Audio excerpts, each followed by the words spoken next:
Kalian pernah nggak sih punya ide yang kayaknya, wah ini pasti berhasil? Nah, dalam beberapa menit ke depan, kita bakal bongkar satu momen krusial, yaitu saat ide brilian kita diuji sama kenyataan. Inilah saatnya data bicara dan ego, harus minggir. Kita semua pasti pernah ada di posisi ini kan? Semangatnya lagi ngegas banget karena nemu ide yang kita yakin bakal mengubah dunia. Tapi hati-hati ya, disinilah jebakan pertamanya. Kita bisa jadi terlalu jatuh cinta sama asumsi kita sendiri, bahkan sebelum ada satu orang pun di luar tim yang nyobain produk kita. Nah, buat ngebantu kita ngebongkar ini, kita bakal dengerin dari dua sudut pandang. Ada Raisa, seorang CEO yang fokusnya ke sisi bisnis, dan ada Ray, CTO yang jago banget nerjemahin data jadi produk. Yuk kita dengerin pengalaman mereka. Oke, kita mulai ya. Kata Raisa, setiap ide, sehebat apapun kedengarannya, itu pada dasarnya cuma tumpukan hipotesis.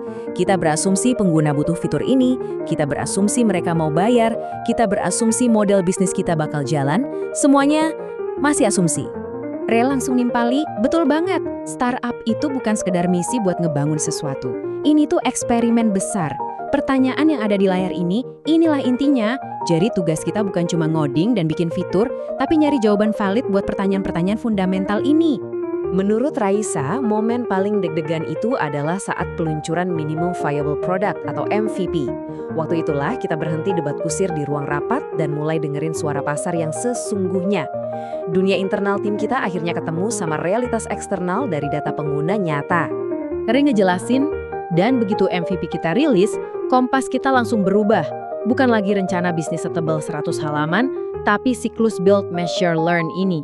Kita bangun ide jadi produk, kita ukur respons pengguna, terus kita belajar dari data itu. Kecepatan kita muterin siklus inilah yang nentuin seberapa cepat kita belajar. Ray nambahin lagi, penting banget buat diingat ya. Tujuan utama MVP itu bukan bikin produk yang sempurna atau fiturnya seabrek. Tujuannya adalah jadi alat untuk belajar. Ini adalah versi paling minimalis yang bisa kita lempar ke pasar buat memulai siklus belajar secepat mungkin. Raisa ngelanjutin. Nah, pas data udah mulai ngalir masuk, hati-hati, ada jebakan kedua. Nggak semua angka itu diciptakan setara. Ada data yang cuma bikin ego kita senang, dan ada data yang benar-benar nuntun kita ke arah yang benar. Raisa ngejelasin. Disinilah bedanya. Angka semu atau vanity metrics, kayak total jumlah unduhan, itu kedengarannya keren buat dipamerin di presentasi, tapi sama sekali nggak bantu kita ngambil keputusan. Sebaliknya, data jujur atau actionable metrics nunjukin sebab akibat yang jelas. Contohnya, perubahan tombol A ternyata ningkatin konversi sebesar 5%. Nah, data kayak ginilah yang harus jadi fokus kalian di C-Zone, data yang bisa ditindaklanjuti. Ray nunjukin sebuah contoh nyata. Lihat deh grafik funnel dari startup IMVU ini. Berbulan-bulan timnya kerja keras, rilis fitur baru hampir tiap hari. Tapi lihat angkanya, persentase pengguna yang lanjut dari satu tahap ke tahap berikutnya, misalnya dari daftar ke login, atau dari login ke interaksi, angkanya datar, nggak gerak sama sekali. Ini emang kebenaran yang pahit, tapi justru berharga banget, kata Raisa. Garis datar di metrik kunci kalian itu sebenarnya adalah cara data berteriak ke kita, ngasih tahu kalau ada sesuatu yang salah secara fundamental sama strategi kita. Kalau kita cuekin, ya sama aja kayak buang-buang waktu dan sumber daya ke arah yang salah.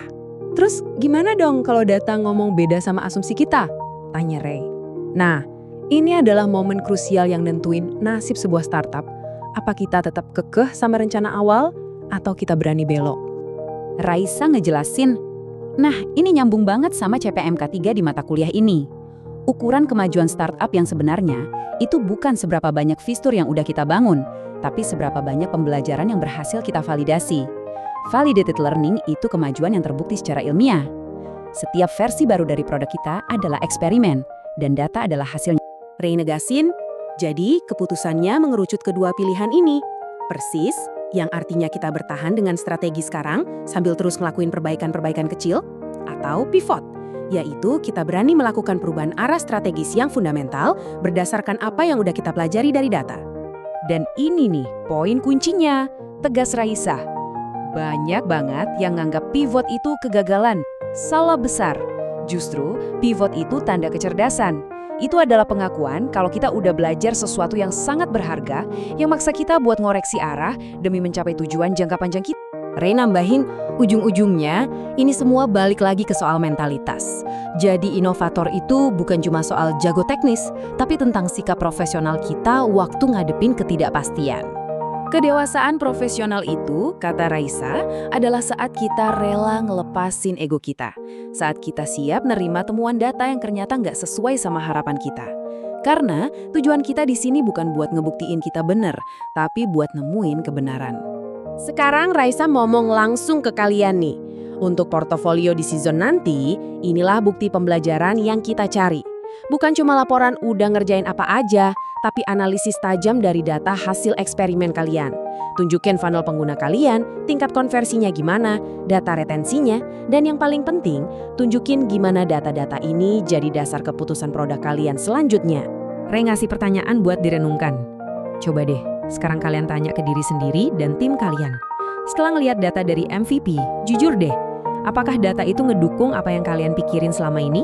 Atau justru data itu ngebuka sebuah kebenaran baru yang nggak pernah kalian duga? Raisa ngasih penutup yang kuat banget. Jadi, ingat ya, di dunia inovasi, suara yang pada akhirnya paling didengar itu bukanlah suara yang paling kencang atau paling pede, tapi suara yang paling jujur dalam membaca dan menafsirkan data. Ray menutup dengan tantangan terakhir. Ini adalah pertanyaan pamungkas buat kalian semua. Kalau data eksperimen kalian jelas-jelas nunjukin arah yang beda dari rencana awal, kalian punya nggak keberanian buat belok? Buktiin jawaban kalian bukan dengan kata-kata, tapi dengan karya di portofolio Cizon kalian. Selamat berkarya.